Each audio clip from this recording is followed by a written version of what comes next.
ẹni tí yóò ṣẹ́gun gbogbo ìdánwò.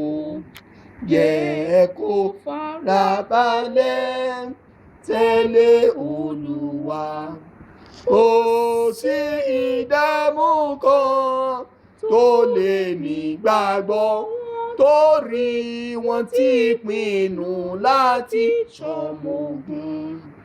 Bí ẹnìkan fọ̀rọ̀ asán tàn wọ́n jẹ, èyí yóò túbọ̀ fún wọn lágbára sí.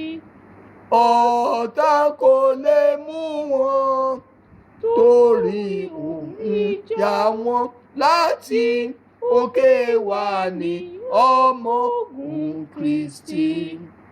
Ẹ̀mí Olúwa ni olùgbèjà wọn. Àwa mọ̀ níkẹyìn ìyè ní tiwa.